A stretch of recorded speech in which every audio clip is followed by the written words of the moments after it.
Let us solve the image and pre-image of these two given linear transformation. The first is from R2 to R3. Notice that we have here two components for our vector v in this case, and you'll have here the result in three components. Same, but on the other side, you have R3 to R2. That's from 3 to 2 components only. Here, we are going to solve for the image of vector v. That would mean once we use the values here 0 and 6 for v sub 1 and v sub 2 respectively, we can easily get for the image of this vector v. But for w, we are going to solve for the pre-image. Okay? Meaning we are going to look for a certain vector v together with its correct components that will allow us to get this vector w once we implement it in this given linear transformation.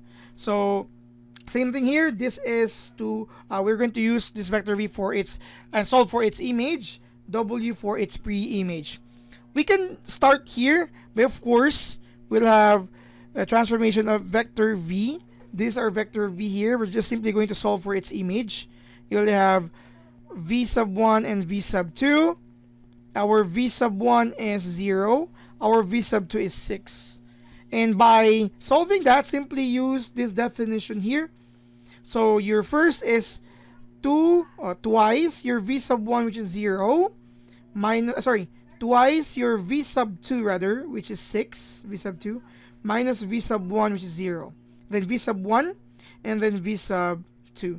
In short, the image of our vector v is 12, 0, 6. This is the image of vector v, which is R2, and this is in R3. So simple as that, substitute all the information. But for the pre-image, this is a little bit longer, a longer process, as we are going to use these steps here.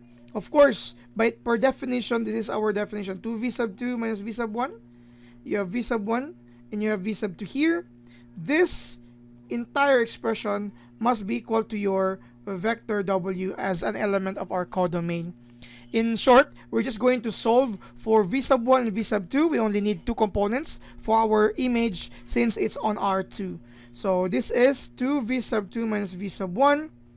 v sub 1, v sub 2 is equal to 3, 1, 2, the components of your vector w. Of course, you can automatically get the result here, v sub 1 being 1, right? And v sub 2 being 2, as this has specific values here. But of course, let's just simply try to use this one and connect whether the value is still correct with these two here. So you have twice v sub 2 minus v sub 1 is equal to 3, right? If our v sub 2 is 2, twice 2 minus 1. So you have 4 minus 1. So that's 3, 3. This is really correct. That would mean the pre-image of our vector w is a vector v with the components 1 and 2. Okay? So we are done with the first, and let's proceed to our next. Here we have R3 to R2. So same thing for the image of vector v. Simply use the given information here. You have v sub 1, v sub 2, v sub 3. You have t of your v sub 1 is 2, negative 3, and negative 1. Per this definition, we only have two entries here, or two components. So 4 times your v sub 2, which is negative 3, minus your v sub 1, which is 2. Then 4, your v sub 1 is 2, plus 5 times your v sub 2, which is negative 3. Okay? So by using this, you will have negative 12 minus 2. You will have 8 plus negative 15. So your image, the image of this vector v in R2 is negative 14 and negative 7. Okay? For the pre-image, you have this process still. Okay? This is equal to, you have v sub 1, v sub 2, v sub 3 given with this definition here. 4 v sub 2 minus v sub 1, and then 4 v sub 1 plus v sub 5. This is equal to your vector W. So with that, we have 4 v sub 2 minus v sub 1, 4 v sub 1 plus 5 v sub 2 is equal to your vector W, which is a 3 and 9. Simply equate these two in these two equal vectors. You'll have 4 v sub 2 minus v sub 1 equals 3. In 4, sorry, that's 4. 4 v sub 1 minus v sub 2 is equal to 9. Okay, so we have here two equations with two variables. Of course, you have v sub 2 and v sub 1. Now you could apply processes here that you can think of. But let me just use elimination method, easy because it will be easier for most. But of course, you could always use here the matrix form and come up with the reduced row echelon or even the row echelon form itself.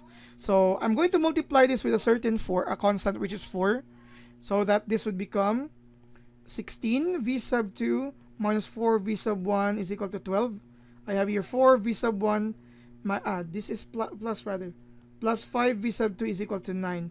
Yeah, so that we can cancel v sub 1 here. 16 plus 5, 21 v sub 2 is equal to 21 as well. So v sub 2 is just equal to 1. And substituting this to any of the two equations, let me just use the second equation here. 4 v sub 1 plus 5 times 1 is equal to 9. 4 v sub 1 plus 4 equals 9. Plus 5 equals 9. 4 v sub 1 is 4. So v sub 1 is also 1. Okay? This would mean that the components of your preimage of your vector W has components 1 and 1. However, take note here. Okay? Take note that our preimage or the elements of our domain is in R3. But we only have two of them, v sub 1 and v sub 2. We need v sub 3 for this to be satisfied, right? That would mean simply let your v sub 3 as an arbitrary constant t. Okay, because in whatever will be the value of this v sub 3, it will not affect the transformation here, as we don't have v sub 3 component here. In short, so you could rewrite here the preimage as this. You will have 1, 1, and t, right? Okay, 1, 1, and t.